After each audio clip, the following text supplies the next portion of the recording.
Hello, and welcome to the Hello, I'm Grieving podcast. I am your host, Dr. Julie Shaw, founder of the Hello, I'm Grieving community, where we focus on acknowledging and dealing with grief to live a full life. Our tagline, Say Hello to Grief, emphasizes the importance of mindfully and courageously acknowledging as well as engaging with our grief so we can find hope, lessons, motivation, and healing in the midst of our pain. Today, we have the opportunity to say hello to Shelby Forsythia. Shelby Forsythia is a grief guide, author, and podcast host. In 2020, she founded Life After Loss Academy, an online course and community that has helped dozens of grievers grow and find their way after death, divorce, diagnosis, and other major life transitions. Following her mother's death in 2013, Shelby began calling herself a student of grief and now devotes her days to reading, writing, and speaking about loss. Through a combination of mindfulness tools and intuitive, open-ended questions, she guides her clients to welcome grief as a teacher and create meaningful lives that honor and include the heartbreaks they've faced. Her work has been featured in Huffington Post, Bustle, and the Oprah magazine. So I am so excited. This has been a long time coming for us to talk. So hello, Shelby, and welcome. Hi, Julie. I am so excited to be sitting across from you virtually today. Yes. Okay. So I actually want to start out by giving you just the biggest shout out. So another reason why I am low key excited to talk to you is because at the very beginning of my grief journey, and I don't know if you know this, but at the very beginning of my grief journey, you were one of the very first people that I started following on social media. And I even kind of feel emotional right now because I feel so happy that I get to tell you this face to face. And is that you absolutely had a hand in like helping me. And yeah, I'll let the emotions happen because I want to be very true to this. Is like when I found you on social media, when I listened to your podcast, one, and everybody's going to hear this, like your voice is like super soothing. So I get that a lot. People are like, I fall asleep to you. I'm like, that would be insulting to other people, but that's actually fine with me. and even if I'm dating myself, if anybody knows Delilah, like, and I think that's like one of the biggest compliments. She's one of my audio aisles. Like, I just love her. Yes.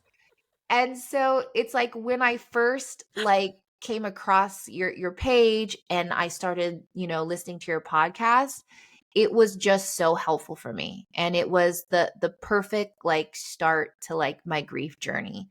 And, it obviously like you have inspired me to be doing what I'm doing now.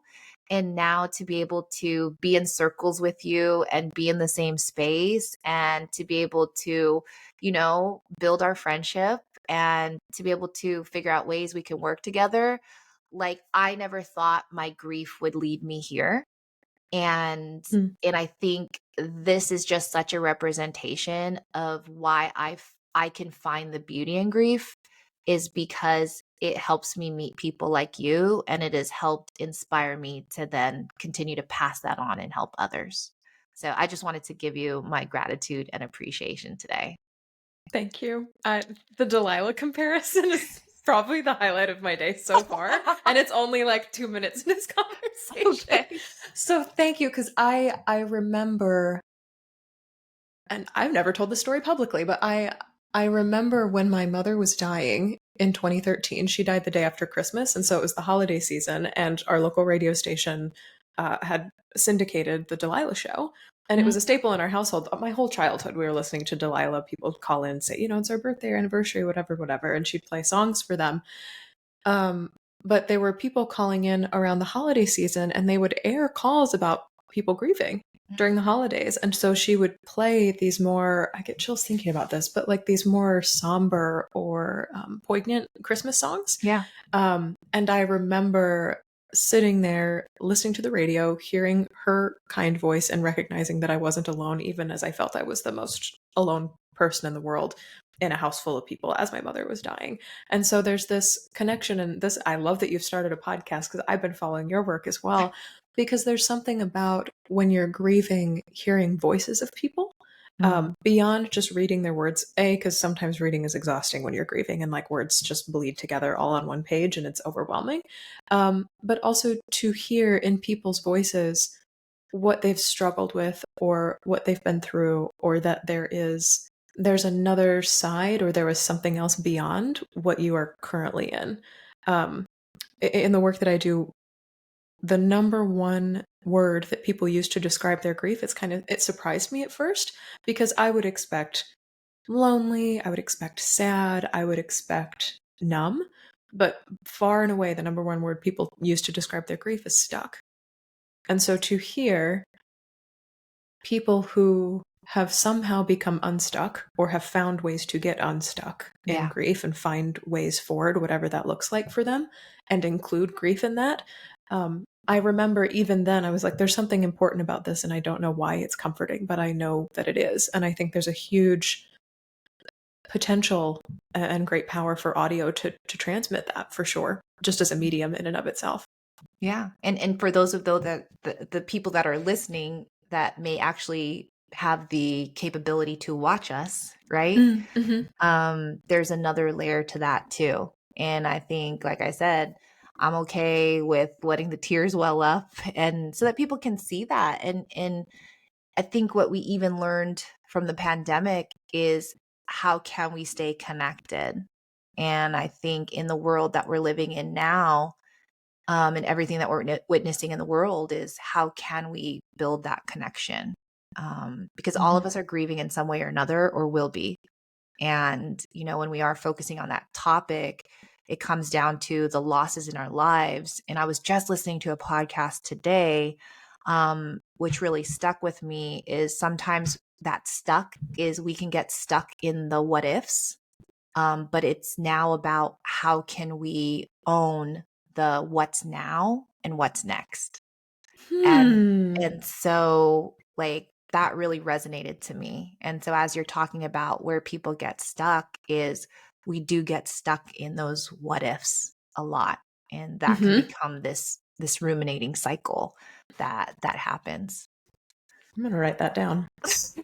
Because I say that because in the first iteration of my online course, Life After Loss Academy, I led grieving people through an exercise called outsourcing the voice of what if, because I noticed that over and over again, something that prevented people from taking any action in life after loss is this sense of like, well, what if I try and then I exhaust myself and it ends up not working? Or what if it's not the right, heavy air quotes, path for me? Or what if it's the wrong direction? Or what if I'm not supposed to be doing anything right now? Or what if there's something else that I could be missing out on by making a choice to do this thing? Or simply, what if it hurts again? Which, like, because loss is loss is loss, and we're all still alive here, it inevitably will. And the voice of what if is very good at protecting us from future disaster. For sure. It's like your brain's best worst weather person. It's like, I'm going to forecast danger and I'm going to do it really well. You are not ready for how well I'm about to forecast we do danger. that really well. Yes.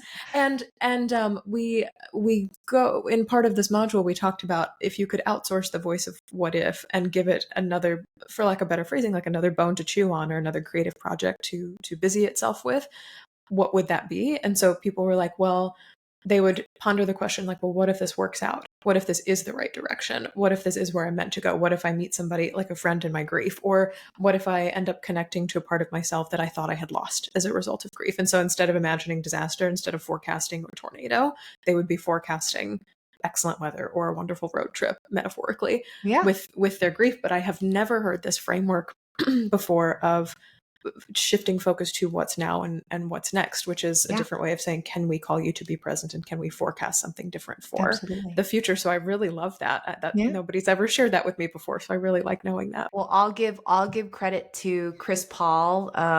So I am, and lots of people know this about me, is I'm a former professional basketball player. So basketball, Ted Lasso reference, for me, basketball is life. But I love sports and I love the analogies that it brings. And so Chris Paul actually has a book called 61, the life lessons. But it's like life lessons and someone's gonna tag me in this, or I'll fill it in. I'll put the link in the podcast notes, but it's 61. And he named it 61 because it is the lessons that he learned from his grandfather, who had died. And I believe it was a murder that took place. Mm. And he shares this story in his book and all the lessons that he learned from his grandfather. His grandfather died when he was 61. And so that's why that's the name of the book. And then he mentioned that from one of his college coaches, and I was a college coach for like 15 years. We have a lot of phrases that we say and give advice, and that was one of the phrases that his coach had mentioned. So I could be wrong, but I know that's what I took away from the podcast. Anybody can fact check me, leave it in the comments, please do. But that's what I took away, and I thought that was such a good message, and a good tip, like you said. How can we use that to break down those what ifs? And then I think even the what now is even focusing on what is the truth, and being our best Mm-hmm. detective for ourselves, and be our best detective for grief, and figure out what is the real truth. Because those stories that we can create and get caught up in the what ifs, those are all false, because we will never know, right? Yeah. So, yeah. I do want to talk more about your mom. I think one of the things you've written that has really stood out to me is the one that you posted about the picture with your mother, and how the resemblance is just so remarkable. And I think that's a question that I would want to ask is, what is that truly like for you, to see yourself reflected back, or to see your mom reflected back in you? Yeah. The older I've gotten, the closer we get to each other. She had me when she was 30, so it would have been how old I was last year, and then she died when she was 51, when I was 21. So the older I get, the more I look like who I knew my mother to be in life, and Mhm. it's really freaky deaky. Like my sister, myself, and my mother always all kind of looked alike. We look like we were related because we are. Uh-huh. But especially as I've gotten older, I wake up and I look in the mirror sometimes and I'm like, oh my God, there she is. And where I am at with my grief that day kind of depends on the intonation of that sentence. Is sometimes it's, oh my God, there she is. And I'm so happy to see her. And Mhm. other times I'm like, oh my God, there she is. And there's this sense of remembering all the life that I got to live with her when she looked like this. Yeah. And also a reality that, hesitate to say if all goes well, but if I live beyond 51, I will be carrying her forward into a life she did not get to live, to an age she did not get to live. And so there's a grand, as in big, not amazing. But there's a big grief in that. And also, on the gooder days, it's incredible to be in a room with myself, my sister, and my mom's two sisters, so our Oh. aunts. Mhm. Because between the four of us, it's almost like north, south, east, west. It's like between the four of us, we can almost have this point in the center of the compass that is my mother. If we Wow. can somehow combine the four of our energies together, because we all look like her and sound like her and talk like her in different ways. And so to orient ourselves in relation to each other is really cool. But something I really love, and I've only really uncovered this in the last year and a half or so, um, dating and marrying my wife, is I get to introduce my wife to my mother's face Okay. as I knew her. Yeah. And I was like, no, look at me. This is what my mother looked like when I was, 2, 6, 8, 9. And it's really fun to show pictures of my mother in my childhood to my wife and be like, Mhm. this is who she was, this is what she looked like, this is what she sounded like, and then to literally reenact it for her. Oh, And wow. so one of the joys I found of being married and being a grieving person, because my wife is a grieving person as well, is we recreate our people and then we become almost like vehicles to remember them for each other. So now I carry memories of my wife's people and what they looked like and what they sounded like and their catchphrases and their jokes and things, and then she does the same for me. But looking like a person who died is a grief element that not a lot of people really talk about.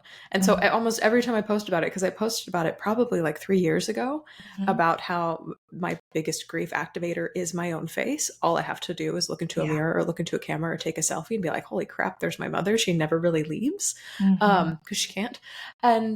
And sometimes that's good and sometimes it's bad, but it's inescapable. And Yeah. that's a thing I think that not a lot of people talk about in the grief space is looking like a person who died, whether it was an aunt or a grandparent or a sibling or a cousin or something like that, bearing a resemblance to somebody who is no longer here. It's griefy for you as the person who looks like them, but then for people around you as well, they see you and they go, oh my God, there she is. Yeah. And there's a very surreal element of how genetics works, how grief works, how the creepiness sometimes or the surrealness of living on Mhm. works as well.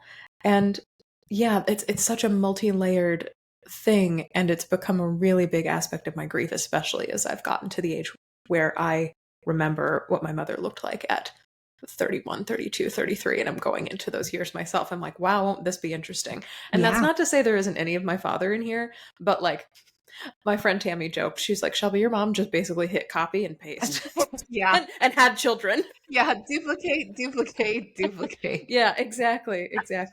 Yeah. And I think It even keeps me how connected. you describe that, how you can't get rid of it, I feel like that's synonymous to grief, right? It's Hmm. like you have the physical representation of grief. And that's how you say it's a whole other situation. And even how you're talking about how that can impact other people. I'm Yes. sure if other people in your mom's life that maybe haven't seen you in a while, and that if you were to walk down the street, they would absolutely do like a double triple take, right? And what that would bring up for them as well. Hmm. And it's a whole big dynamic, that you're describing there, because I'm also thinking about, well, then when you do age and you continue to age, you know how is your grief going to continue to change and grow with you, and Yes. affect you in that way, to where you are getting into that 50, 60, 70, however long you are given to live, that you will then see that progression where a lot of people, when they talk about their loved ones, they are, as we're keeping on this theme of stuck, is they're stuck in that age, right? Hmm. And you kind of have this gift, of genetics, where you may be able to see like how your mom would have continued of aging. Yeah. I will watch her age through my own face, basically, Hmm. and through my own body. And what's fascinating and like a sad sort of flip side for that is like, I already know what I will look like if I have to shave my head. I will know what I look like if I Yeah. get cancer and what Yeah. will more or less happen to my body. I will know what I look like in a wig, Hmm. which was Hmm. not my mom's favorite part of having cancer. Um, so I will know on some level already what that will look like should that ever come. And so it's like all of this is packaged into the Wow. one facade Yeah. visage of my face. And this is true for so many other people that I work with. And yeah, it's kind of one of these unspoken things. It's like nobody talks about how we look like our people, and then we have all these thoughts about I know what I will look like if I get sick, Hmm. or there's a grief and I know that I will age on behalf of her if I make Hmm. it to my mid 50s, my 60s, my 70s, and that will be a whole other surreal experience because she did not get there. And so on a good day it's like she's coming along for the ride with me. It's like, look mom, we get to get old together. And on a sad day it's like, look mom, I have to get old and you didn't get this privilege or this luxury. Yeah. And so it's dichotomous always. And I love that you said just like grief, it's inescapable, because that is that is also how I perceive grief. And it's not always a bad thing. I think Yeah. sometimes people see grief as inescapable and they're like, oh my God, I can never get rid of it. But it's a tether. It keeps me tied to her no matter what. And kind of how I choose to feel about that changes every day. Um, but it's funny that people can't escape it either. Like the people around me, it's like, I'm just not a grief experience to myself. I'm also a grief. I'm also Yeah. imposing grief on other people. And Yeah. I've had to make it funny, because that's how I survive it. I'm like, yep, it's just me and my mom walking down the street again. Here we are. Um, but yeah, I have, I've had relatives who I haven't seen for 2, 3 years, especially because of COVID. And I went to see them, Mhm. over the summer, and I walk through the door and people go, oh, like Wow. it's it's freaky. Yeah. And I have had to learn how to let that happen as well, Yeah. and not immediately rush to them as Shelby, as myself, but to give them a moment to absorb and perceive. Yeah. There's her mother on her face, and then that is Shelby, her daughter, a separate person, and let all of Yeah. that happen in the span of about 6 seconds, and then we can meet each other as who we Yeah. are in this moment right now. Yeah. But it's like the past comes rushing forward for a second, and then I have to let it recede, and then we're both who we are again. Yeah. Um, and it is one of those things, and I'm always trying to even think of other people's perspectives listening, because there could be this converse side to this, right? Where either people, depending on the family dynamics, maybe there aren't any genetics involved, or Mhm. maybe there is, but maybe they don't look, or they're looking to find these features so that they can hold on to their loved ones, right? And I think that's something that I've even experienced is, and my grief is with my sister's death, and amongst other things. But with my sister, we're half sisters. So like my mom and dad were married each before. So I'm the only kid between my mom and my dad. And so my sister's full Filipino. And even though there are these resemblances, there's still, and I remember when I was blogging early on my journey, I did write a piece on like the mirror, and how every day I would wake up and I would search for her in the mirror, Mhm. and I would try to find, pieces where I'm like, do I look like my sister? Like, is there something there that like I can hold on to? Because when you saw us together, you could see there was there that we were related. Obviously we weren't full biological sisters, but that's how we were, right? And because that's all I knew, that's all she knew. We grew up together. And but at her funeral, it was like one of the best compliments that I hold on to, is Mm. that one of her coworkers came up to me, and she just said, like, right away, she's like, you must be her sister because you have the same eyes as her. Mm. And gosh, like I haven't told that story. All these different stories we haven't told before are coming up. And it really, like, obviously it stuck with me.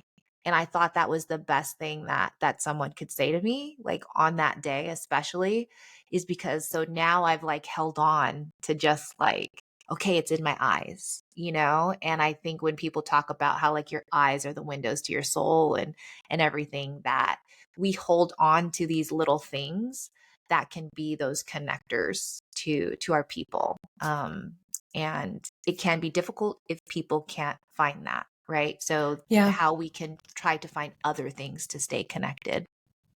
Yeah, and there's a grief in that. That is the other side of these posts when I do come out with them is people say, "Oh my gosh, thank you for talking about this because I look like my insert relationship here," Mhm. and I can't find any grief resources that are talking about it. But then the flip side of that is a great despair that I carry nothing physically of my Mhm. person forward, and so their physical resemblance died with them, and there is a Mhm. enormous amount of grief in that.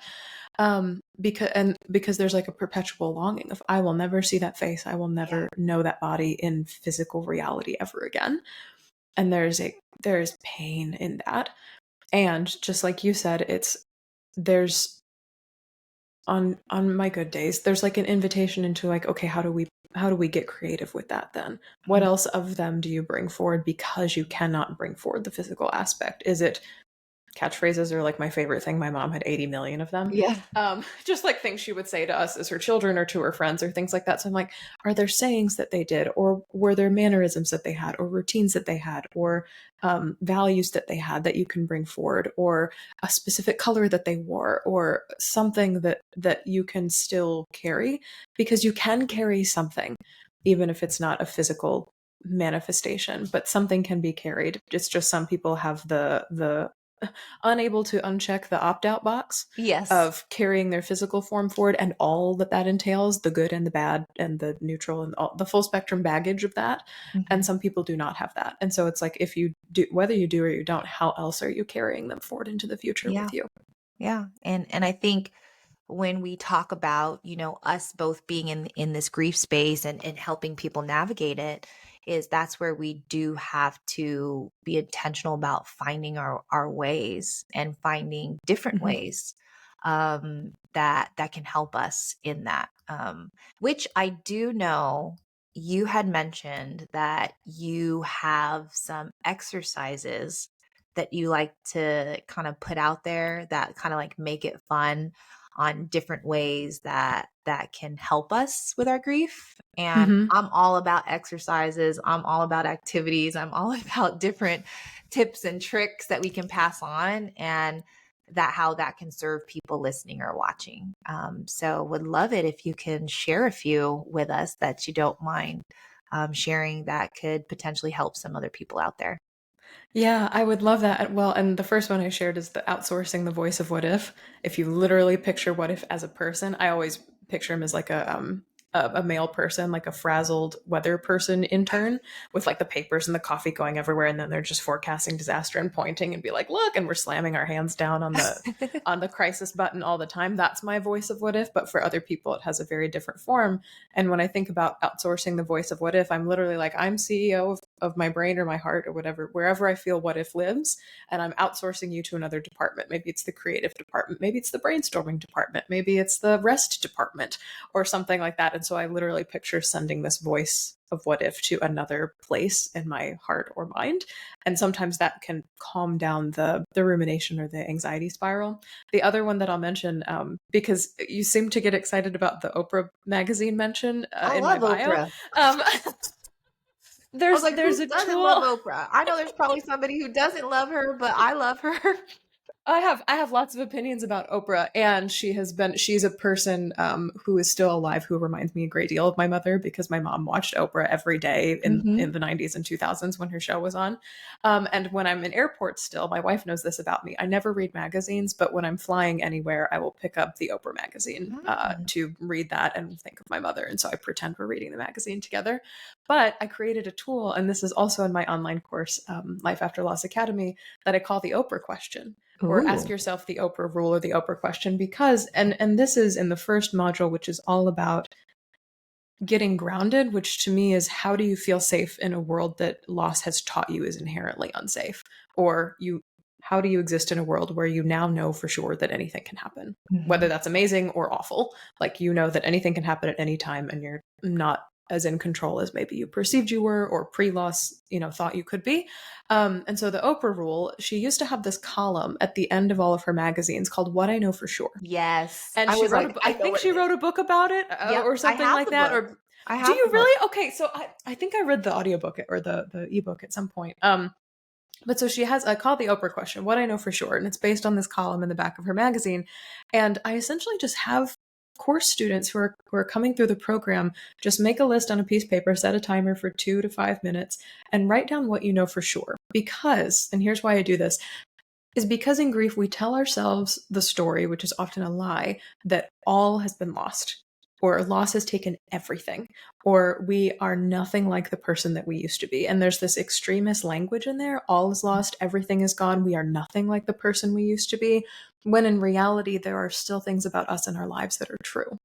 And Hmm. my go-to every single time I do this exercise, what I know for sure, I still hate olives. Like, Okay. and this is, it can be perceived as That's very like my shallow, wife. but like, My wife but would say like, that too. what I know for sure is, I hated olives before my mom died. I hate olives after my mom died. Like, loss could not take that from me. Like, that did not change things. Other things that people have mentioned, going back to physical appearance, is like, I still have green eyes. I still have blonde hair. My favorite color is still red. I still drive a blue truck. I still live in Chicago. I still, like, whatever remains true for you before and after loss is such a way to feel grounded in the, to your point, in the what now, Hmm. what is happening right now, because there's this myth that loss has taken everything from you and you are nowhere near the same person you used to be, and you're not living the same life you used to live at all. Yes, loss has taken your person. Yes, loss has taken your relationship, perhaps to your person and to the person that you used to be, so to yourself.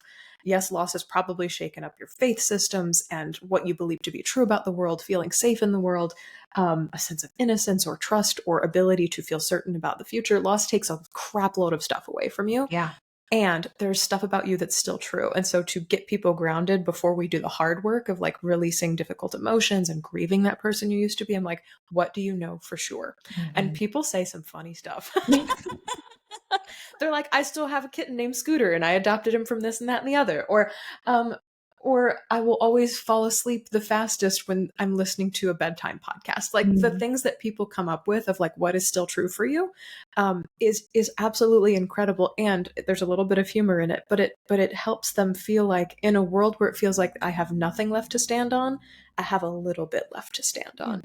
And the shift between that from 100% to like 94% is so grounding and so like retethering at a time when it feels like I am in the stratosphere, I'm floating in space, I'm not connected to anything, and I am all alone, which is such a story. I told myself this in the 2 years after my mother died, and even sometimes now, and returning to what I know for sure has been really helpful. And it's not always as philosophical as Oprah. Sometimes she goes, what I know for sure is there's a place in the world for all of us, and she gets really high level thinking with her with her Oprah stuff. being Oprah. Oprah being Oprah. Oprah.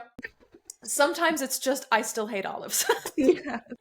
And that's the thing that continues. But it's something I love so much, and I brought it back year over year because people tell me, they're like, I thought that everything was gone or everything was missing, but I'm still a morning person.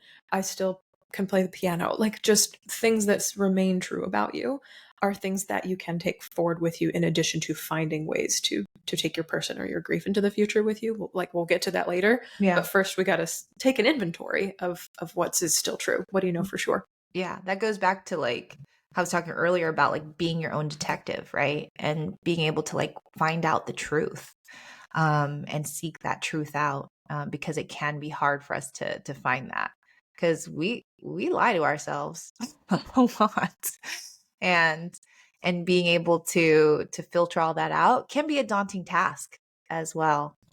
I'm curious to know, uh, and you know, for me, my whole thing is like, how do you say hello to grief? And that's that whole thing of like taking that first step to even acknowledge it, to even be willing to. I personify grief sometimes too, like how you say Yes. you personify your what ifs, is being able to understand like there will come a time where you are willing to open yourself up to it. It takes people time to get to that. But I'm wondering, how did you say hello to grief? How, like, did you know you were ready to open yourself up to it? And obviously we never knew that would lead us here, but what do you feel like was that moment where you said, okay, I can start to filter through this. I can start to acknowledge, I can start to work on this. I love that you asked me this because nobody's ever asked it in quite that way. And the first phrase that came to my brain is, well, I didn't want to. Yeah. Yeah. It happened. So a little backstory. And I do share this publicly, so I'm not saying anything that I haven't said in public spaces before, but I'm a queer person, and my mother did not accept my identity before she died. She was raised Catholic. I was raised in a Christian home, and that was like not okay. There's a lot more to it than that, but essentially by the time she died, we were not on good terms. And I was angry more than any other emotion, more than I was sad, more than I was numb, more than I was like despairing, because everybody else in my family just got to be sad that she died. Whereas I was furious. I was like, we were not done. Like, I'm not finished with you, is essentially the energy that I was taking into her death. And I was angry that everybody else just got to remember her as like a good and kind person. Whereas like I was 21 and I had beef with my mother when she died. Like we were not okay. I was not okay. And so for probably about the first year and a half to 2 years after her death, I was just a ball of rage. I was like, F this, F the universe, F God, F everything I have ever believed in my life. And I was living into that story that I was just talking about of everything has changed. I am different. All is lost. Like nothing can ever be the same again. And like my life is over. I was on another podcast. I don't remember the name of it now, but the host is Dara Hirsch or Kurtz, I think. She wrote a book about discovering letters that her mother sent her, and then writing a book about the loss of a mother. It's lovely. And she said, yeah, those were your launch pad years. And I had never heard anybody phrase it like that before, but like those early 20s coming out of college, which I had the privilege to go to, I was like, yeah, I was on this trajectory to live this really cool life I'd planned out for myself, and then it all just crashed and burned on the runway, for lack of better phrasing. And I was mad. I was just so furiously angry, and I was exhausted all the time. I became tremendously ill after my mother's death, and I kind of just like toddled around in the world. I really was lost in what I often call like the dark woods of grief, but it's like grief had broken my compass. I didn't really know where I was going or what I was up to, or where I was trying to go or who I was trying to become. I was lost, which is like another word people use to describe their grief: stuck, lost. I was both of those things, and I really did not want to have any sort of encounters with grief. I was pushing it down. I was wearing a mask to work. I was kind of pushing friends away because I felt that nobody understood, because they would say cliches and I'd be like, well, you just don't get it. And then I'd shut the door in their face, metaphorically and literally.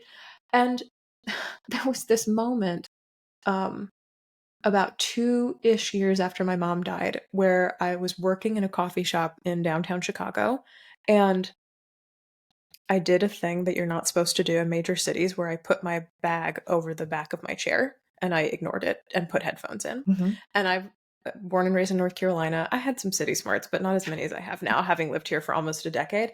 And unbeknownst to me, while I was listening to like a podcast or a video or something on the computer, somebody reached in and stole my wallet. And I had just finished applying for a job. So like my social security card, my passport, everything was in there. My whole life was in there, and my identity was stolen. So like everything that mattered to me was in there. And once I realized what had happened, the only thing they didn't have was my bus pass, because that was in my code.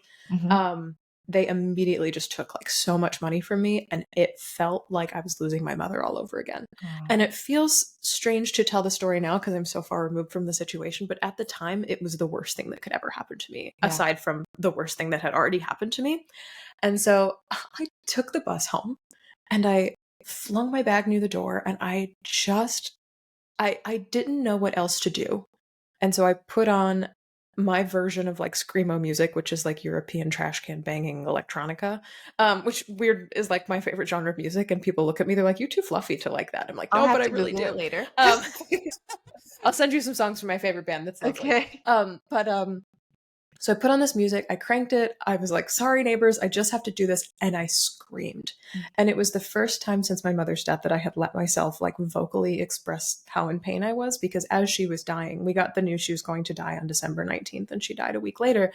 Almost every night leading up to her death, I would lock myself in the cab of my dad's truck that was parked and off in the garage and just scream, because I knew nobody in my house could hear me. And I had no other way to express how much pain I was in. So I had recreated that, but without the truck in the garage, in my apartment. And I raged for about 20-30 minutes, and I was lying sideways on the floor. And this voice, just like the loudest voice I had ever heard, came into my head, and it said, "You just gave yourself permission to grieve." And I still get chills like telling this story.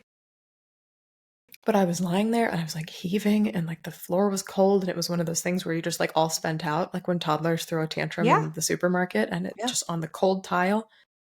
And I was like, what was that? Like that.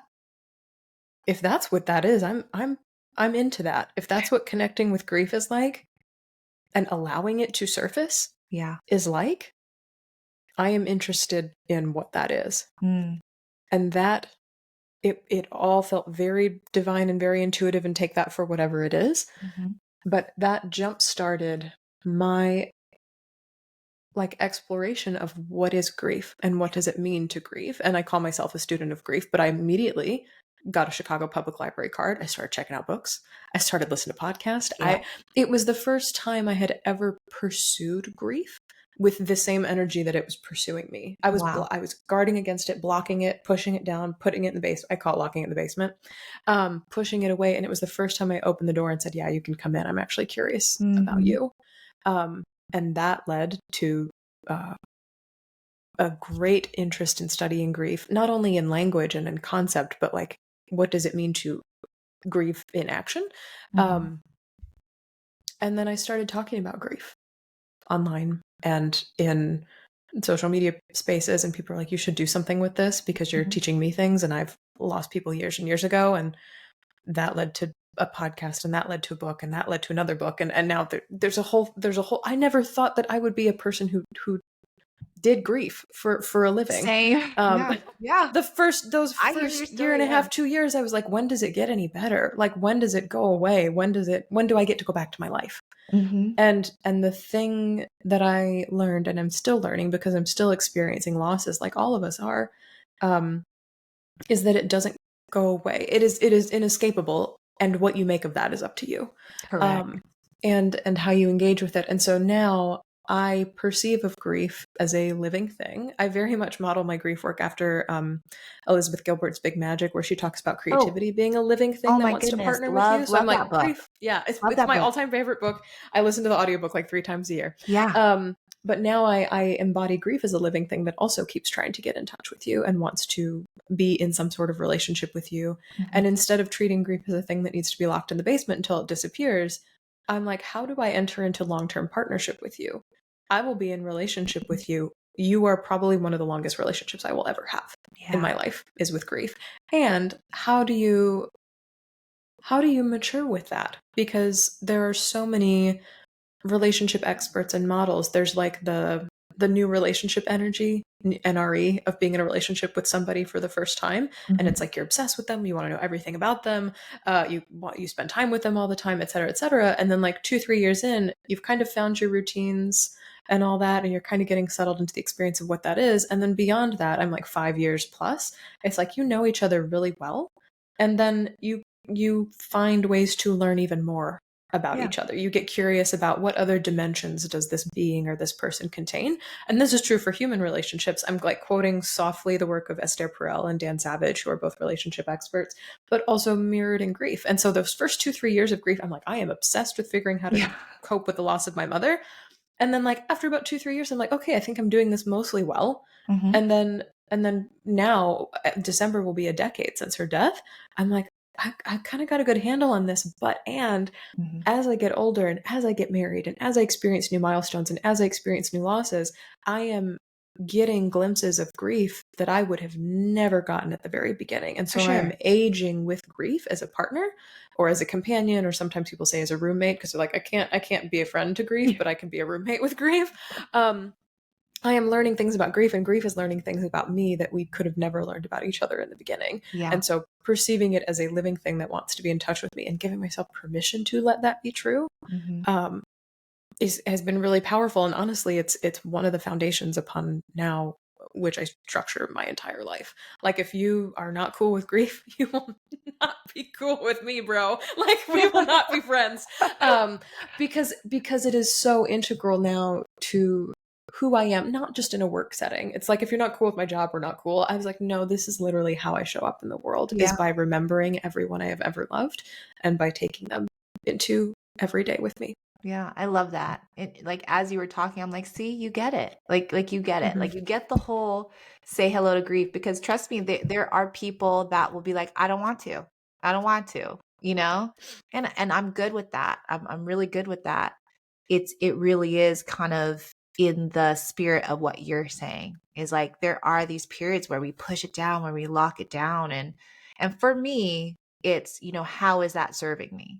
How is that serving me? Because if I will be carrying this grief with me and it'll be continuously knocking on my door, um, there's going to be that decision that I have to make, Yeah. with that, to, okay, how am I going to choose? And we all have a choice to not create this relationship, or to figure out how can I make this relationship work, that can serve me and serve others, as well. Yeah. And I think people think they can't talk back to grief either. I was under that assumption. People are like, grief has the power. I don't have the power. Hmm. And this is another tool I teach in Life After Loss Academies. A lot of people approach grief like this. It's like, this is me and this is grief and we're fighting. Hmm. For people who are just listening, I'm putting my fist together in like a conflict way. But something I teach in the last module of Life After Loss Academy, after we've started to feel safe in the world again, after we've released difficult emotions, after we've integrated grief into our lives, after we've figured out how grief comes into our relationships with friends, family, and coworkers, like beyond us as people, we look into, how do I foster a lifetime partnership with grief? And the key to that is seeing grief as a partner that you are going in the same direction with. Yeah. And now I'm for people who are listening, I've got both my fists next to each other and I'm pushing them forward on the same path. And the amount of energy that you save in not fighting grief, not resisting grief, not pushing it away, but instead being like, okay, grief, you're going to be here. Why don't we go in the same direction, and why Yeah. don't we come along for the ride? Is life changing. Like I don't know Yeah. another way to say it, but to be in partnership with grief and to really truly say, I am interested in what you think. I'm interested in what you care about. I'm interested in how you want to express yourself. Tell me more. But then also saying, grief, I cannot handle an outburst today. Yeah. Can you just like chill in the corner? And on Saturday, we're going to stay at home all day and we'll do whatever you want. But like Exactly. people think they can't set boundaries with grief or negotiate with grief um, or find ways for grief to fit into the life that they want to live. Mm-hmm. And I think it's very much a dance of co-creation. And that's something I love helping people envision or imagine, because I think going back to the very beginning of our conversation, it's like, well, what if grief wins? Yeah. And I'm like, well, what if what's coming next is you and grief winning together? Mm. Like, what if it's That not it's a you or team. grief? Yeah. Yeah. Yeah. That's a team. And maybe Yeah. that's my mindset too, is like I've had very hard teammates to work with. I've had hard relationships with coaching, players and people. And it's like it comes to that, how can you find that connection even with grief? And it Hmm. goes same with, how can we find these connections with relationships or with people that we might not normally have relationships with. And that can be very tough and can be challenging. And even when people are like, how do I get through this, right? How do I get through all this pain? And a lot of the times it's, well, you have to actually go through it. So Yeah. if you want to get through it, you have to break through it. And some of the times, like how I flip, when folks will say, what's that platitude about like time heals? Hmm. And how that can bug folks. And I'll be like, okay, well, maybe what it really is meant to say is like, what you do with that time will heal, Yeah. right? and Hmm. and being very conscious and intentional about what you're doing with that time and investing in that time. And going back to an Oprah saying is, time is our most valuable resource. So how we're able to be able to invest in that time. And I think that's something that death teaches us, is how valuable time is, Yeah. and how we're using that. That's for um sure. yeah. I have so many more questions for you. I do want to bring up a question, because I think we have a lot of intersections and similarities. And I know you've mentioned the relationship with your mom at the end, and being queer, and having that a part of your identity, just as much as grief is a part of your identity, right? Hmm. And I'm wondering, maybe what are some of the intersections that you have seen between grief and, identifying as queer and being a part of the LGBTQ plus community? Because I do think, me being a part of that community as well, I'm very open about talking about my identity. I'm very open about making sure that the community that I create is an inclusive one. So I'm also glad that you're here and open to speaking about that. But, anything that you feel like you would want to share as it comes to that intersection of being a part of the LGBTQ plus community, and then also grief being tied to that. Yeah. One of my followers on Instagram messaged me the other day. She's like, I don't know if you remember saying this, but apparently one time I said queerness is a grief and a blessing. Mhm. And there's a great dichotomy that exists within being a queer person, because it's it's disruptive. Um, it changes you. It changes your life. And one thing that I've taken away from being a queer person is getting so good at negotiating who I am with regard to other people. I mean, talk about setting boundaries about being a grieving person. You start learning that early when you set boundaries as a queer person too. When you see who in your life is for you, genuinely for you, and who in your life is, trying to placate you by tolerating you, whether queer or grief, and who in your life is genuinely rejecting you, whether queer or with grief. There is so Mhm. much that I have learned from coming out, from being a queer person, from simply existing. that has crossed over into the world of grief as well. And the sad thing is that it's still hard to be queer. Yeah. Just like it's still hard to be a grieving person Yeah. in the world. Like there are parallels on both. And I'm talking like logistically, socially, like just being a human out in the world with other people, but also politically. It is Yeah. still hard to be a queer person, and it is still hard to be a grieving person. Talk about bereavement law Oh, yeah. and policy. Talk about LGBTQIA law and policy. Like there is still we display our values collectively as a country. I'm speaking very US oriented right now, with what we make our laws to be. We show who we care about and what we care about. And that's just as true for queer folks as it is for grieving folks. And we're not done. And there's this sense too, I think, part of the blessing of being queer is that there's this sense that like the fight will never be over. And I have that with grief as well. And it's taught me, it's almost like a forced resilience. It's like I have learned how to exist in a world where I know that within my lifetime, not everybody will be okay with the fact that I exist. Yeah. And just like living in the world as a grieving person and allowing my grief to continue to exist, I'm like, oh, not everybody's going to be okay with that. Yeah. And there's kind of like this tolerance that builds up, or this forced resilience that builds up of like, I will perpetually not be able to solve this all myself. This is greater than me, bigger than me for one person to handle. And it's like, how do I perpetually grieve that? But how do I perpetually celebrate the ways in which we are making progress as a collective? And so I think that's true. And then on a very, very micro personal level, so I'm talking about that globally, like LGBTQIA-ness plus grief, but then on a very micro level, like it has been such a delight to be partnered and grieving at the same time. I met my wife in a grief workshop. Okay. She actually got acquainted with me and my work before I knew really of her. I did an interview in 2020 with Cheryl Strayed for Motherless Mother's Day, which Alicia Fornere put on through one of her projects. And I was like, what if we got Cheryl Strayed? And she was like, I don't think that's going to happen. I was like, let me just ask.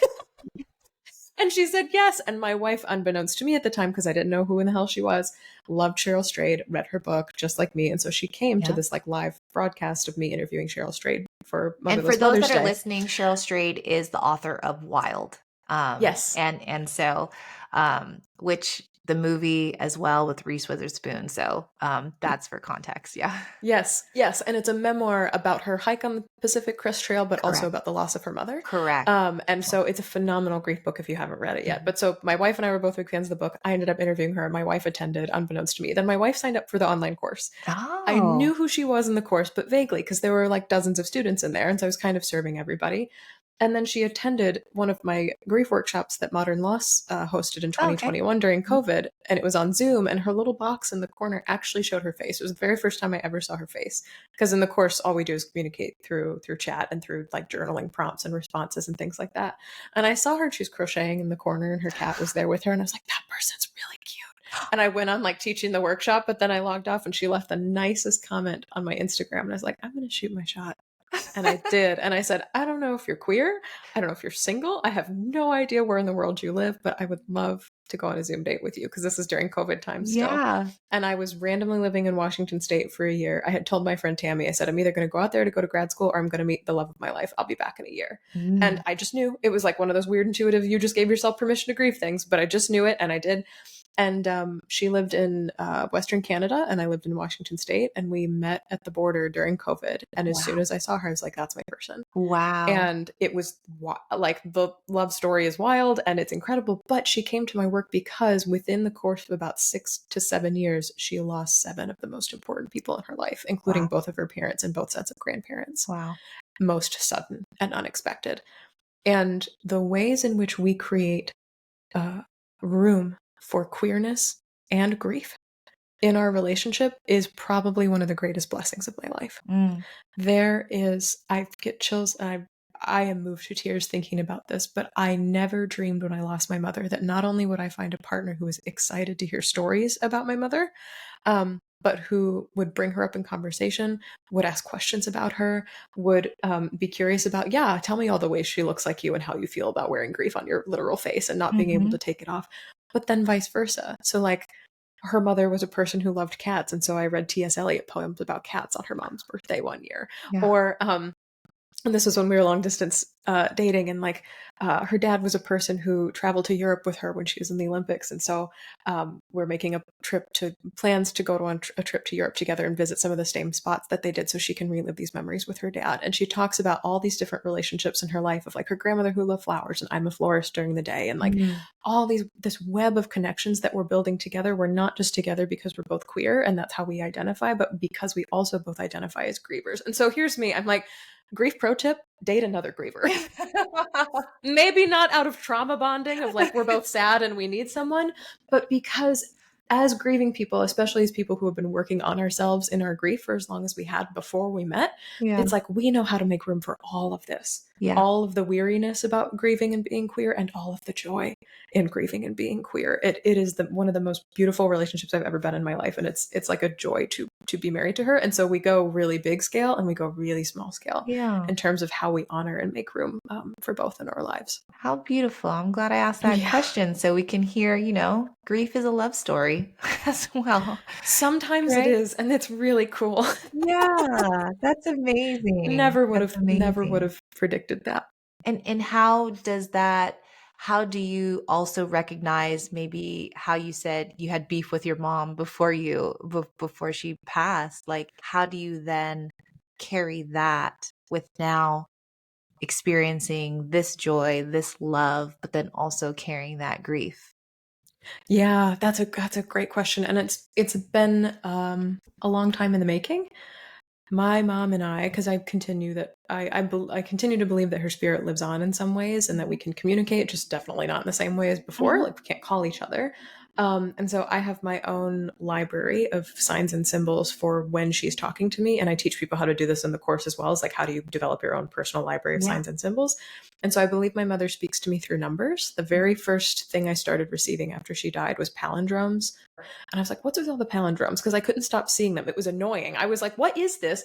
And then I realized, I looked it up, and there are many texts that say if you see palindromes, it is a parent who is trying to get in touch with you, because mom and dad are both palindromes. Wow. DADMOM. Yeah. And so I was like, oh my God, my mother's trying to like, signify that she's still here. So I noticed numbers and patterns within numbers. My wife and I even chose to get married on May 25th, 525, Cool. to honor all of our parents that we'd lost. Uh-huh. And coins. She speaks to me through money. And then, especially in the first couple years of my grief, she came a lot in dreams. And we have done a lot of reckoning and emotional untangling through the medium of dreams. Love that. And sometimes we would have dreams where I'd be angry at her and arguing with her, or something was broken and I took it to her and she couldn't fix it. And they were very symbolic. And then there were other dreams where she would just, the most vivid one I remember is that I did a lot of theater growing up, which you might be able to tell from like everything about me. But she was taking tickets at our local high school theater, and she was sitting outside the auditorium. She was like a theater parent. I was like, wow, that's a memory I have. And I saw her and she just hugged me. The whole dream was her hugging me. And I was like, wow, this feels like everything's okay. I know who you are. I accept everything that was and is. I get it now. Like that's an overarching sense that I got. Yeah. But then also when I was dating my wife before we got engaged and before we got married, the amount of signs that I got related to her, of finding money, seeing numbers, weird patterns and coincidences, and then even my wife talking about her mother who died and how they liked a lot of the same things and probably are hanging out together, like conspiring to make this happen. We weave together our own story, whether it's true or not. Like, Yeah. I have no idea. I have no way of ever knowing if it's true. Yeah. Does it make us feel more connected to our people and to ourselves and to each other? Yes. So I've had to put myself in the shoes of being a parent, which I will never be. I've not ever been interested in having children. I don't feel like it's something I'm called to do in this lifetime. And my mom was actually okay with that. She was like, don't have kids unless you really want them. And then she'd look at me and look at my sister. She's like, they're really expensive. They are a lot. and they are And I know you know expensive. this because you're a new parent as I well. know it. I know it. And I respect people for any decision that they make when it comes to Hmm. children. And I can absolutely understand why people make that decision. Yes. But so I've had to put myself in the shoes of being a parent to the best of my human non-parent ability. And I was on this podcast, I mean, probably 5, 6 years ago now, because it was definitely pre-COVID, called What She Wishes You Knew by Kathleen M. Mhm. Peters. And she speaks to women who live some sort of what is considered to be a taboo within the walls of the church. And so she interviewed me as a queer person who had experienced a loss. And often people who have experienced loss are ostracized by their Christian communities, but especially if the loss is related to being LGBTQ. I remember I worked with a client once whose daughter was trans and died by suicide, and her church just essentially turned their backs on her. They're like, we don't know what to do with your emotions, and we can't honor the quote choices your daughter made. Mhm. So there's that. And so I was on this podcast, and for the first time, I reckoned with my mother's reality, what I assumed to be her reality, of a parent who was desperately trying to save their child from a lifetime of suffering and pain, Yeah. including the afterlife, including hell. Because Mm. her biggest argument, the thing we screamed at each other about, was like, she's like, you will be going to hell and you'll be separated from your family for the rest of your life. And to which I would say, hell isn't real. But because we did not share the same beliefs on whether or not hell existed and where I'd be spending the afterlife, like it was a thing that in our like human reality, in our alive reality, when she was still here, we could not see eye to eye for the life of Yeah. us. But to put myself in the perspective of somebody who was desperately trying to save somebody they loved from suffering forever and ever and ever, amen, I could see how she got there. I could Yeah. see how she got to this place of I need to save my baby. And this is Mm. the only way I know how to do it. Or this is the way I know how to do it. There is no other option but to prevent her from going to hell. And Yeah. so to put myself in those shoes, not from the perspective my mom hated me or she didn't accept me or she didn't want me to be me, which are stories I very much told after she died, but instead saying she was trying to save me the Mhm. only way she knew how. The amount of compassion I have been able to generate for and towards her as an adult, especially, um, has been profound and more than I never thought I would get here. Um, and so it's been saving in a way that's not religious. It's funny that I chose that word. It's been saving in a way that I never thought this relationship could be saved. Wow. Yeah. Thank you for sharing that with us, because I know a lot of people will wrestle with that maybe they have the unfinished business, or they weren't able to be fully heard, or finish an argument that they had with their loved one, right? And Yeah. I think even when it comes to an identity, and just wanting that that love, essentially that's where it's coming from, but is also what you've kind of mapped out for us and described, is that that was the best way that that person could express their love, and Hmm. that's the way that she was loving you, right? And in being able to find those answers after, especially obviously when you, like you said, we can't call them, we can't Hmm. physically or audibly talk to them, but how are ways that we can still stay connected and really listen to, who that person was. And I think that's why writing things down, or trying to think from their perspective, and trying to really actually do that very, very tough work to really get to know that person differently, can be very, very powerful, in what you're Yeah. talking about. And it's not easy. I don't want to minimize that. Not easy at all, but it is something that you are investing a lot in. And you kind of have to ask yourself, what am I willing to do to be able to do this and to figure it out, if that means so much to you, to kind of have, that closure, with Hmm. that person. Well, and if I could write anybody a permission slip right now who's listening or watching, is that the blessing of grief being a lifelong project or a lifelong relationship is this can take as much time as it needs to. Like, this can expand into as much time as it needs to expand into, because if I had forced or rushed meaning making or trying to comprehend my mother's intentions right away, and I did try, Mhm. it felt like it. It felt false. It felt forced. It felt like I was trying to make myself feel better, not that some sort of genuine connection or understanding or empathy was happening. And I think only you can know what that feels like to you, of like, oh, Mhm. I'm trying too hard to force meaning or purpose or understanding where there isn't any yet. And something that can be a real gift is and this is a touchy word, but like trusting that answers will come, Mhm. or trusting that resolution will come, or trusting that if not resolution, then some way to live with a perpetually open-ended question. Would Mhm. she have ever come around? I don't know. And Yeah. I will never know the answer to that question. Can I see where she was coming from? Yes, that I've found some sort of resolution to. Would she have ever loved, accepted my wife? Would she have wanted to come to my wedding? Would she have congratulated me on my engagement? Would she have voted for people who were in office? I have no idea. Yeah. And those are questions that I will never know the answer to. And there's kind of I'm reaching for words right now. There's kind of a resignation, but it's like a voluntary active resignation Mhm. in surrendering to I will never know the answer to that. And that is hardwired into grief. Yes. And that is humbling. As a Yeah. human person walking on the ground to not know why, in a world where the show How It Works exists, Mhm. Mhm. it is so damn frustrating to not have answers. Yeah. And we live in a world that prefers, sometimes demands certainty. And grief says, not on my watch. Yeah. Not happening. And I'll give you these answers, but not all of them. yeah. And And I think to that yeah. that resignation that you're talking about, right? Is it can take a while for you to get to that place where I try to tell my wife this all the time, right? I try to explain to her.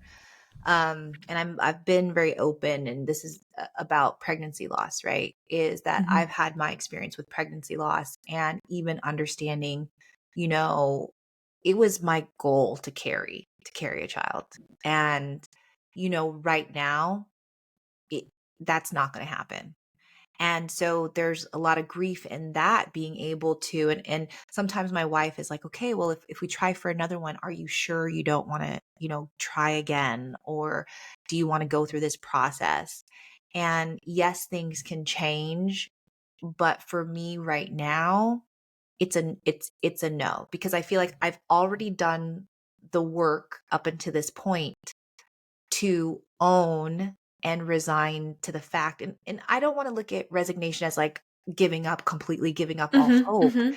It's just me being honest with myself, and to do the work for me to really say, okay, Julie, like, this is your reality. This is your now. Like, how can you carry that, but then own it, and not just be okay with it, because sometimes it's like, okay, I'm fine. No, I'm not fine. But I always try to tell my wife, there may always be something that I carry with me about not being able to carry a child biologically, right? It will always Mhm. be there, but I'm able to tell myself I've done all that I can. Um, Yeah. I I I don't want to put my body or my mind or my emotions through.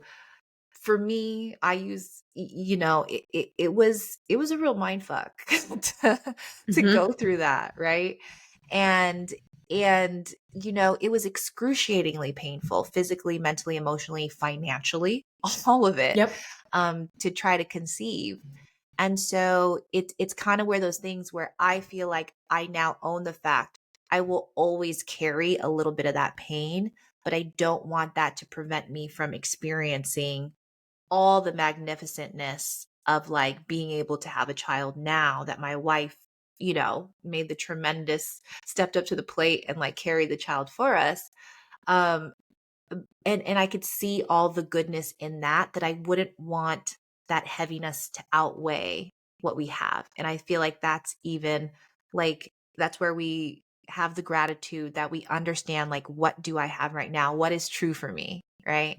Mm-hmm. That, and to be able to sit in that, but then also honor and respect, and to say it's okay that, like, I will always still carry maybe this longing, and Yes. that's all right. It's okay, right? And I can tend to that longing. The longing might come up every now and again, but I understand that, and I also feel like there's a lot of power in, like, being able to come to this decision on my own, right? And Mm-hmm. to be able to know that that I have done the thoughtfulness, I've done the therapy, I've done the education, I've done all these things to where I can sit with that and, like, be okay with it. But it's not easy. It's not easy at all.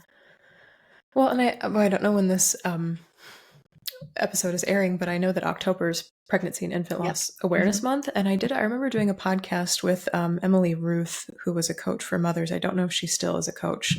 She may have retired, but we talked about miscarriage, and she and I really landed on this insight that I'd never had before that conversation, that it is pregnancy loss is the only loss in the world that exists within the body, that Mm. happens within a body where your body is the site of death or loss, however you phrase that and whatever your experience is. And one of the things that grief can painfully offer us is, with loss experiences that may come in the future, is information of, like, you've done this once. Would you sign up to do this again? You now know the price of admission. You Mm. know how this could go. You have lived the reality of this. And not all losses are you don't get to opt in to the experience Yeah. of potentially having all losses. Like, would you Yeah, like your yeah. mother to die again? I'd rather not. Yes. But to become pregnant, generally, largely societally is seen as, like, you can opt into that experience. I'm Mhm. making a lot of very sweeping gestures right now. Mhm. But to say, I am not willing to opt into that again, and I am okay carrying the longing of that, versus opting into that again right now, because you can always put temporary language around things, however Totally. it serves you. That is something that grief painfully offers us, is information about choices and what to do going forward. People who try again after any sort of loss, whether to enter a relationship again after a devastating divorce or breakup, do you want to do this again? Are Mhm. you going to pay the price of admission, the potential price of admission and loss, to lose this again, um, to enter into this thing? Or would you like to carry the longing? And coming back to, again, the beginning of our conversation, there is no escaping. Grief will be a part of it either way. Yeah. There will be a grief in making the choice and potentially having some sort of other loss, or having the loss of, like, well, there goes my body. Or, well, there goes, another relationship that could have been, or another different future that could have alternatively been. Or here's the grief of perpetually longing for a hope or an expectation or a Yeah. future that I had to allow to die. Mhm. Um, and that's really hard. And it's something that does not get enough credit in the pregnancy loss space, or in the relationship space, or in the divorce space, or even in the diagnosis and treatment space, Yeah. especially for things like cancer. It's like, would you like to undergo chemo again? You've done it before. Are you willing Exactly. to pay that cost again? Because now grief has taught you what is coming. And to opt out and to live with longing is a choice that carries, I would argue, if we can measure anything, just as much grief as opting in again. Mhm. And God, the world does not have that conversation enough. Mm.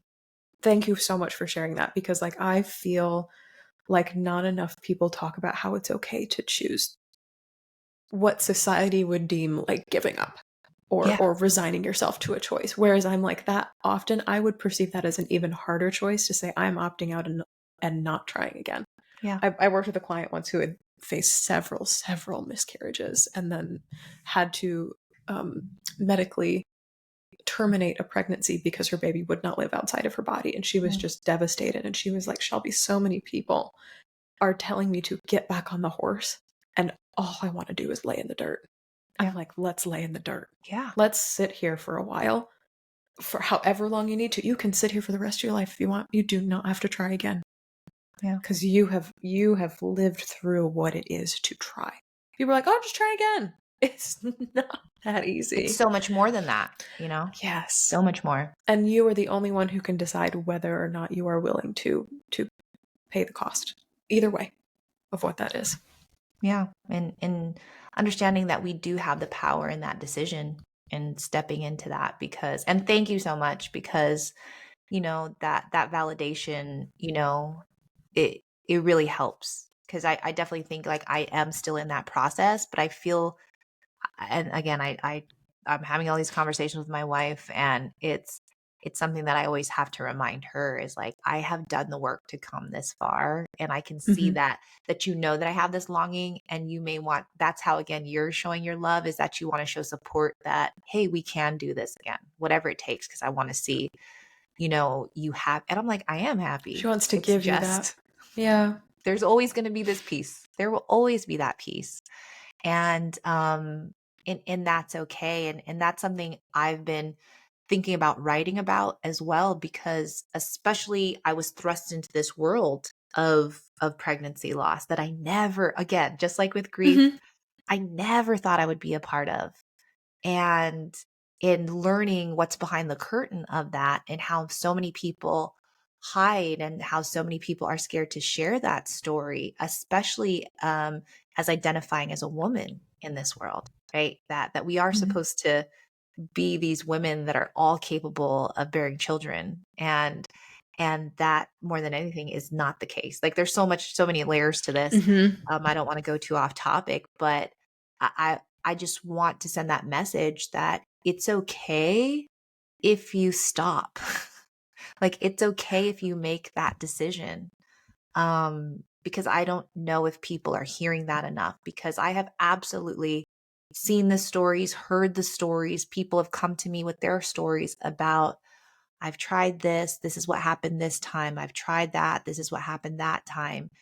And I give so much credit to like the people, the partners, the families that are out there, you know, trying so hard and again what it does to them holistically as a person. Um that I just also want to give that validation like it's okay Mm-hmm. if you need to stop, if you need to rest, that we can find other ways to either create a family or to create that life that you want.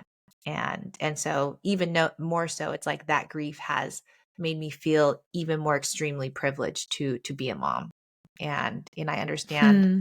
when I talk about her that when I'm out with her in public that like I know that she could also be a representation to others like in their grief, you know, and I'm always very conscious of that.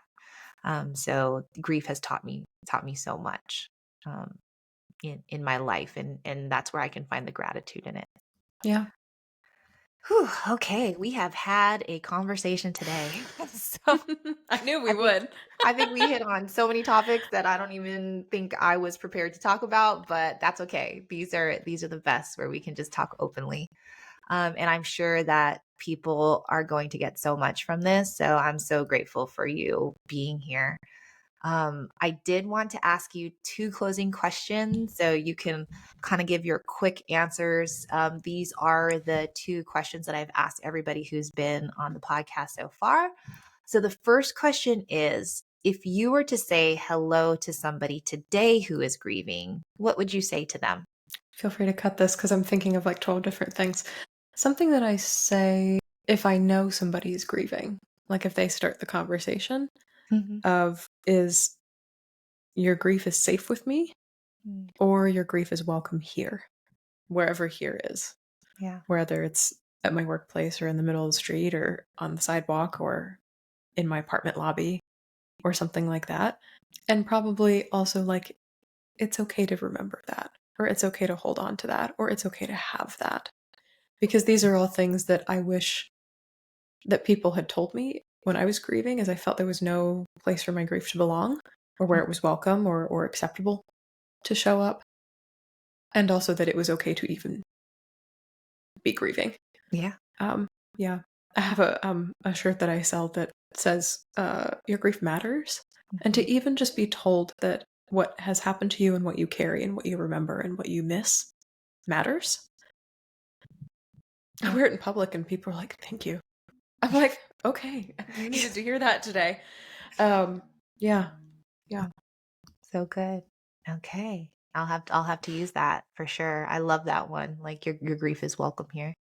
Mm-hmm. Um, okay, so the second question is if you were to say hello to your own grief today, what would you say to it? Oh, we're casual buds.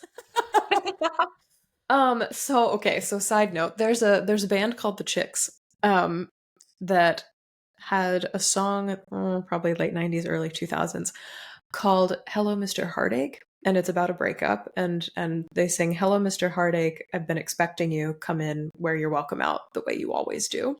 And it personifies heartache as a person that walks through the door, eats all the food in the pantry, sticks around, won't leave your house after a breakup. And I personify grief the same way. I'm like, grief is just this roommate that just like exists. Sometimes he's really messy, sometimes he's real loud. Sometimes he's like actually pretty chilled. We can like hang out on the couch and watch movies that remind me of my mother or my friend together. But so with grief, I imagine just turning next to me and be like, "How you doing? What's up?" So like, what's on the docket for today? How you feeling? Or I and that's super casual. So sometimes I'll wake up and be like, "What do we feel like doing today?" Hmm. And other times I will have these moments where I turn to grief and I'm like, "It's actually been a while since I've engaged with you."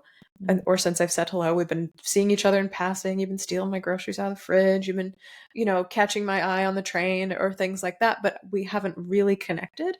Yeah. And sometimes I say sit with grief, but to like journal or write or sit in silence in some capacity because I love when things are just quiet. Um, and to write or say something like, it's been a while. What haven't you said? Or what Mm. have you not felt room to say? Or is there anything I'm missing? Or is there anything that you need to say or do or be or eat or rest on? And to just inquire as to like, what's your status level? How are you doing? In the grand scheme of things, whether you see it like sim health bars of like, I need to pee, I need to eat, I need to rest, I need to honor my person. Or if it's looking at my grief, be like, what sounds fun? Is like putting on this movie and cooking this thing, and grief is like, yeah, yeah, yeah, that all reminds Mm. us of our mom. Yes. And so to like almost plan a slumber party with grief. And so grief and I don't see this a lot with clients when they first come to me, but we slowly kind of get here, is like, how do you treat grief as a very casual, very always in your life companion, Yeah. almost as if you could text them at the drop of a hat. And I worked with a client once who lost her father, and I mean, to say she took it hard was an understatement. Like our first few one-on-one sessions together, she was horizontal on her couch, and Mm. she would just hit call on the computer, and then I would be where I was, and she would just be horizontal Mhm. the whole time. And that was very appropriate for the level of pain that she was experiencing. And I would ask how she was doing or how her grief was doing during our calls, and she was like, me and grief are hanging out on Couch Island. Mm. And she had declared her sofa Couch Island, of Okay. just like, this is where we're safe, this is where we know the world can't judge us, this is where we know our grief is welcome. Me and grief are watching Law and Order on Couch Island. And she that relationship with her grief is like, grief's this heavy thing. Grief can watch TV. Grief can get DoorDash. Like, grief is capable of these things right now, and so we're doing those things together. But to perceive of grief as something that you're regularly spending time with, you don't really need the formalities. I don't I don't think. Dear grief, in a fortnight I will be visiting you to Yeah. blah blah blah. Like, yeah, no. So I'm like, hey, what's up? How you doing? What do you Just need to talk say? directly. Exactly, Yeah. exactly. Because I think grief wants to be heard and understood and acknowledged just like we do. And so to invite it up out of the basement, if that's where you're keeping it, and say, hey, I'm sorry for pushing you down there. And, what do you need? How can I help? What do you want? Or what am I not letting you say? Or how would you like to express yourself out in the world? What sounds fun to you? Like, you can ask your grief what sounds fun and see what comes up. If it's I nothing, it's know. It's nothing. always But surprising to sometimes, hear the answers. mhm, Yeah. sometimes surprising. It's why I started dancing again. I started doing art again after my mother's death. Like, I've listened to full albums front to back, which I don't really do a whole lot of. Like, there are things that grief has been, it sounds fun. And then it just sparks this whole Yeah. other path, other journey. It's what sparked doing grief work in the first place. You know, it sounds fun talking about grief all the time. Yeah. Two other people, and then guiding them through become it and coming up that with person. systems and words and frameworks, and yeah, you know, it sounds fun doing grief for a living. Yeah. And I mean that with all sincerity. It actually Mhm. really is fun to be here to talk about the hardest thing and make it not only something that is survivable, but something that can actually lead to a good life, what as you define it, whatever that means to you. Yeah.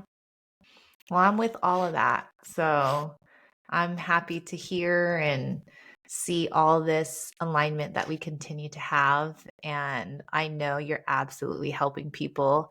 I can speak firsthand.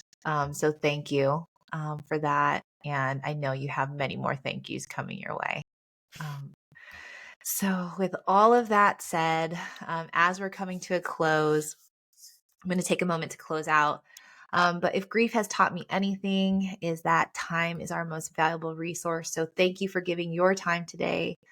Thank you for taking time to say hello to grief today. There are so many people in this world grieving the loss of someone or something, and it's not my goal to reach every single one of them. It's simply to reach one, and I hope that is you listening today. I hope you took at least one thing from today's podcast that helps you on your journey. Take time to say hello to your grief, and better yet, say hello to someone else, because you never know who you'll be greeting in their grief. I would love to say hello to you. So follow me at Hello I'm Grieving on Instagram or anywhere else on social, at Hello I'm Grieving, or at my website, helloimgrieving.com. And I also want to give Shelby the opportunity to say, where can people say hello to you? And I would love for them to say hello to you. Yes, absolutely. The easiest is at Shelby Forsythia on every social media platform, I think. Uh, except for Threads. I'm not quite over there yet. But or shelbyforsythia.com, and you can see all the ways to work with me there, whether it's through one-on-one, whether it's through the group program, Life After Loss Academy. And I love being messaged on Instagram. So if you just want to DM me, I'm happy to drop in the chat with you there. Awesome. So go and say hello. I will continue to say hello to others as well. And until next time, I look forward to saying hello to y'all. So see you.